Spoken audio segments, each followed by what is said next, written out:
what's going on. So I think I'm going to come at you with these song lyric book reports a little bit more, because I really love music, and I always try to discover a little bit more. But anyway, let's get to it. So this is going to be Wishing Well by Juice WRLD. And one point that I want to make, you hear a lot of people my age and older saying that, like, and people have always said this, obviously, like, music's not the same as it used to be, like, it's this, it's that. Like, you can find good music from any decade. Music, it sounds different, but if you look hard enough, you can find really good music from any genre, from any time period. And the backstory behind this is kind of sad, honestly. This dude, Juice WRLD, the song came out in 2020. It was posthumously released. He died in 2019 at the age of 21 of oxycodone and hydrocodone overdose. And this is just these lyrics. Like, I never got really big into rap and hip hop, but I have always liked it because it's basically like poetry to a beat. You get to hear someone's perspective, you hear a story. And this one in particular, like, this dude was from the emo rap genre, quote unquote. And yeah, a lot of these lyrics really kind of really hit me hard and hit close to home, and I can really relate to. So here we go. I can't breathe. I'm waiting for the exhale. Toss my pain with my wishes in a wishing well. Still no luck, but oh well. I still try, even though I know I'm gonna fail.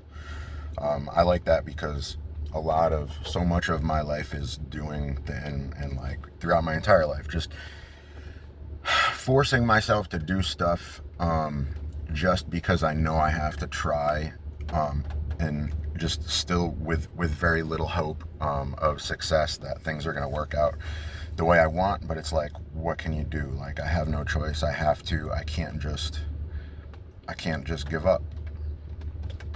Stress on my shoulders like an anvil. Perky got me itching like an anthill. Drugs killing me softly, Lauryn Hill. Sometimes I don't know how to feel. Cool little line. Like, obviously he died of an overdose. Opiates were his thing. You take a giant dose of opiates and it makes you itchy. So that's that. Ring ring, phone call from depression. You used my past and my memories as a weapon. On the other line, I talked to addiction. Speaking of the devil, all the drugs, I miss them. That line about depression is pretty. That's a good line, because that's really what the root of a lot of depression is. It's, your past and your memories coming back to haunt you, and you dwell on them when you shouldn't, and you sink into this hole. It seems to be a black hole. It's kind of hard to get out of. And I like that one about missing the drugs too, because even if you manage to get out of that life, there's still like an element of mourning. Like, you miss that escape, even though like if I went back to shooting dope, like, I know the destruction that it's going to cause on my life, but there's still, like, I think we all still tend to romanticize, like, the what it was like to be under the influence of those drugs, as self-destructive as they are, despite how self-destructive they are. This can't be real. Is it fiction? Something feels broke. Need to fix it. I cry out for help. Do they listen? I'm gonna be alone till it's finished. This is the part where I tell you I'm fine, but I'm lying. I don't want you to worry. I just don't want you to worry. This is the part where I take all my feelings and hide them because I don't want nobody to hurt me. That one probably hits me hardest out of everything, because those 4 lines kind of like are kind of the story of my life. Just when, like, it's like when I don't know. I try pretty hard not to bring my negative bullshit into other people's lives. So I do that a lot.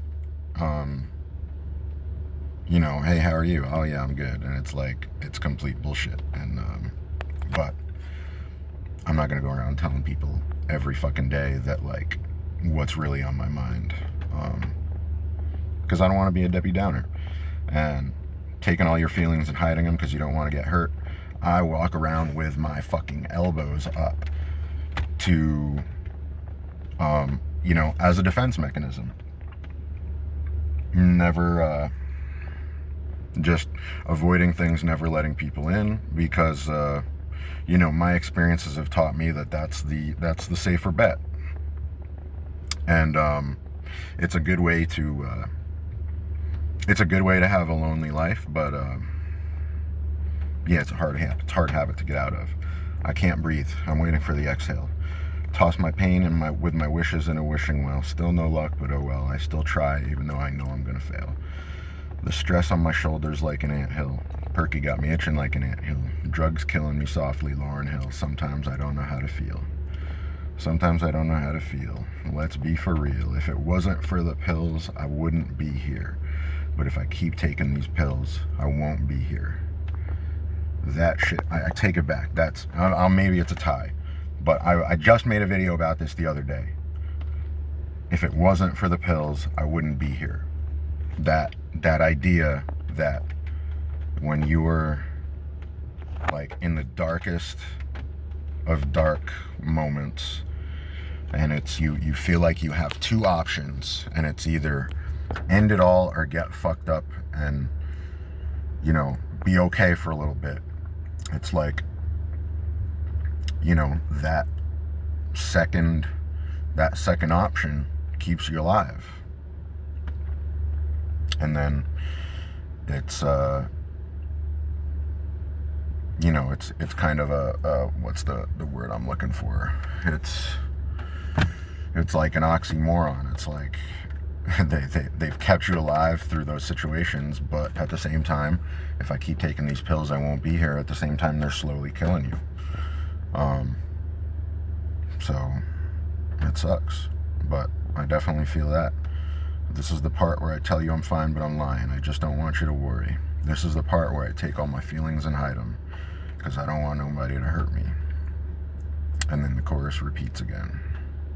And I said in the other lyric video that, you know, reading the lyrics to a song, it doesn't do it justice. It's a completely different experience when you have the actual person's voice who wrote it, who, you know, and those lyrics came from their heart, and you've got the music to go along with it. It creates something that can't be replicated by just reading this, you know, off a computer screen. But you know, I just wanted to share this, and you know, like I said, I really like music, and you know, hopefully somebody else can relate to that. But again, it's a really sad story. This kid must have, I didn't do too much research. I just kind of researched like how long he was, actually I don't remember how long he was active, but he must have gotten big at a very young age. You know, and then he died of an opioid overdose at the age of 21.